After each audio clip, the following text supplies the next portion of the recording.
Bom, seguindo aqui então, né, aqui no vídeo anterior aqui a gente acabou de calcular fazer o cálculo no ponto de equivalência, né? E agora para finalizar, a região depois do ponto de equivalência, ela tem um diferencialzinho, porque é o seguinte, ó, depois do ponto de equivalência, geralmente a gente ficava vendo o excesso de titulante, né? Só que aqui tem que lembrar que esse tipo de titulação aqui a gente não fica colocando informações do titulante no gráfico, né? Na real, as informações que vão para o gráfico é quanto do analito que ainda está livre, ou seja, que escapou do titulante. Então a gente não vai poder fazer aquilo que a gente fazia antes. Então aqui tem um diferencial nessa etapa, né? E para fazer o cálculo é bem simples. É só a gente imaginar essa equação aqui, ó, a mesma que a gente usou lá no ponto de equivalência. Porque depois do, ó, antes do ponto de equivalência, vamos recapitular aqui. Antes do ponto de equivalência, eu tinha um montão de cátion 2+, e ficava caindo de DTA da bureta. Quando chegou no ponto de equivalência, praticamente todo o cálcio que estava ali no Erlenmeyer, praticamente todo está desse jeito aqui, na forma de complexo. E uma migalhazinha de nada é que se dissociou e está dessa forma aqui, de cálcio e EDTA. E aí, então, aqui, como é que eu vou explicar isso aqui, cara? Aqui é uma boa oportunidade para explicar uma coisa. Bom, acho que vamos fazer assim, ó, eu vou mostrar como é que é o cálculo, depois eu explico. Senão começo a fazer muito parênteses no meio da explicação aqui. Então, assim, ó, a concentração, essa concentração aqui do complexo, depois do ponto de equivalência, ela é uma concentração que vai mudando. Por quê? Porque à medida que vai caindo o excesso de titulante, a gente está aqui, ó, depois do ponto de equivalência, né? À medida que vai caindo cada vez mais EDTA, o volume da solução vai aumentando. Então, essa concentração aqui, ela inicialmente, a concentração de cálcio na solução era 0,04 em 50 ml. Mas agora, cada vez que vai caindo mais titulante, cada vez mais vai sendo diluído essa solução. Então, aqui eu inventei que caiu 26, né? Então, aqui qual a concentração vai ser quando for o volume inicial de 50 ml mais os 26 que caiu da bureta. E aí eu chego nesse resultado. O que eu faço com esse resultado? Esse resultado eu venho e coloco aqui, ó, na atual, digamos assim. Digamos que aqui eu acabei de atualizar a verdadeira concentração do complexo na solução. E eu sempre fico atualizando ela, porque à medida que cai mais titulante, esse valor vai mudando. E ele sempre vai diminuindo um pouco, né? Porque vai ficando mais titulante, né? Entenderam?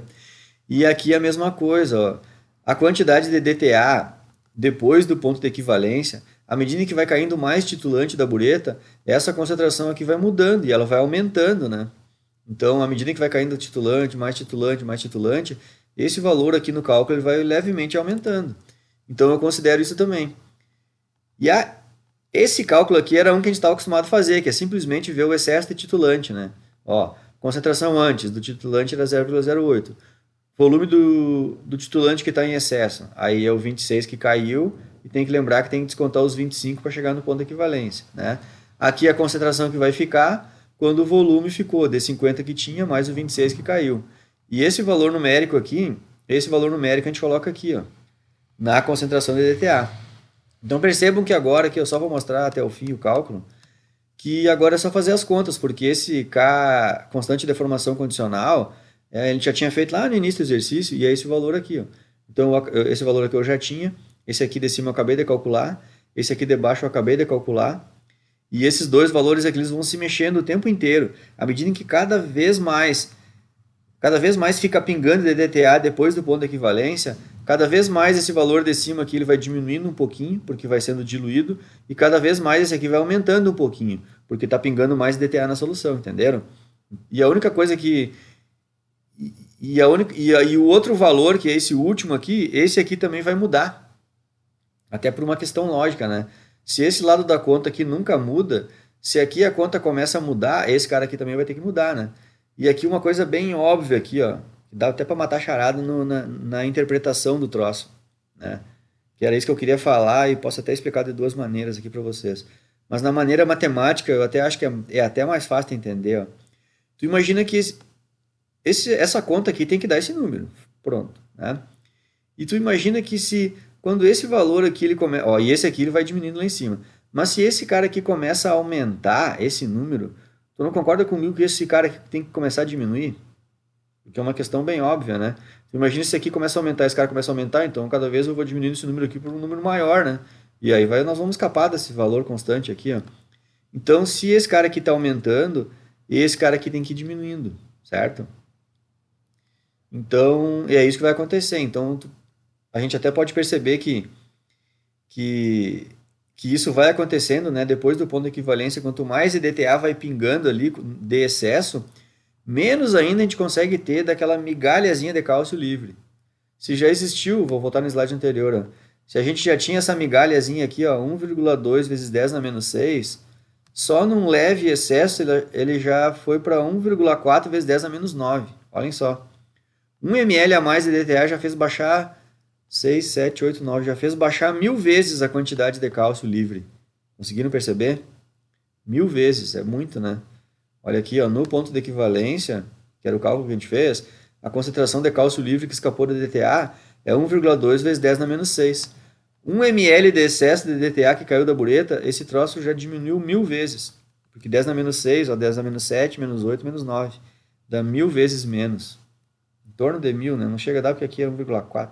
Mas, digamos, de grosso modo, a gente pode dizer que é 1000 vezes, né?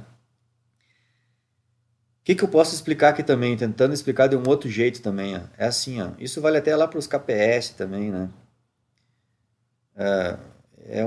Na verdade, eu vou explicar uma interpretação de equilíbrio químico aqui, que é o seguinte, ó.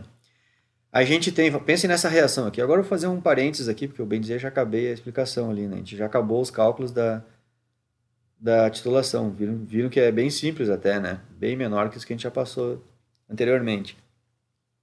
Mas o que eu vou explicar aqui, ó, só uma oportunidadezinha para explicar uma coisa de novo, né? Que é assim, ó. Isso aqui é uma reação química bem simples. É um ligante reagindo, aliás, um metal reagindo com um ligante formando um complexo. Isso aqui tem uma constante de deformação. Constante de deformação quer dizer que a quantidade de complexo dividido pela quantidade dos reagentes que formaram o complexo, tu faz essa conta aqui e esse número aqui dá constante. Ou seja, sempre que tu fizer essa conta, esse número aqui não muda. Isso é fato. Então, tu tem que pensar assim comigo, ó. Vou até facilitar a vida de vocês aqui, ó. Vamos pensar que esse cara aqui não muda, tá? Não muda a concentração dele. Porque lá no final até muda, mas vamos pensar que não muda, só para facilitar a vida de vocês, tá? E agora vamos pensar que esse cara aqui eu começo a aumentar esse número. Se eu começar a aumentar esse número, tu concorda comigo que esse número tem que diminuir? Porque é isso, né? É como se... Como é que eu vou dizer... Como é que eu vou dizer aqui? Dar um exemplo prático. É difícil imaginar um exemplo prático.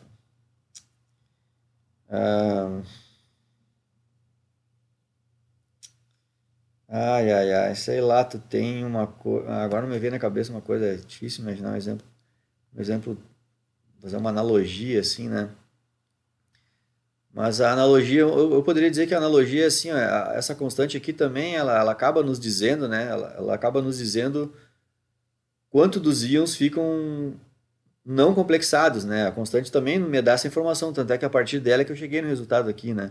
Então a gente pode dizer mais ou menos assim que esse valor de constante ele acaba me dizendo esse produto aqui, ó, a multiplicação do cátion livre vezes o ligante. É quase como é que eu vou dizer assim? Eu tenho duas coisas, né? Deixa eu pensar uma coisa do dia a dia da gente, assim, eu tenho... pessoal, geralmente eu invento esse exemplo rápido, mas hoje travou o Nintendo aqui. Eu tenho duas coisas, assim, bastante coisa. Eu tenho, sei lá, eu tenho um valor constante na vida em que eu escolho uma coisa ou outra, né? É que tinha que ser uma... não estou conseguindo inventar um exemplo bom, perfeito, assim. Mas é isso. Esse valor constante, ele me diz quanto que eu tenho disso, vezes quanto que eu tenho disso, tá? E aí, se para esse valor constante não mudar, se eu aumento a quantidade dessa coisa aqui, eu tenho que mudar, eu tenho que diminuir a quantidade da outra, certo? Só não consegui inventar assim. Vou ter que parar o vídeo aqui e pensar melhor para eu inventar um exemplo mais legal aqui, tá? Mas então, para finalizar esse vídeo aqui, eu acho que eu vou deixar assim, ó. Aqui a gente terminou, né? Essa aqui é a metade da coisa. Aqui a gente terminou já a explicação, já viu como é que é o cálculo depois do ponto de equivalência. Então vocês viram que o volume de cálculo é bem menor do que antes, né? Isso é bom, né? É mais fácil. Então eu encerro aqui e agora no próximo vídeo a gente já começa a ver como colocar isso aqui no Excel, né? Que vai ser bem fácil, porque vocês viram que o tamanho dos cálculos é bem menor que os outros, né? Tem umas equações de segundo grau ali, mas acredito que vocês já estão tirando de letra já em exportar para o Excel, né? Então eu encerro esse vídeo aqui.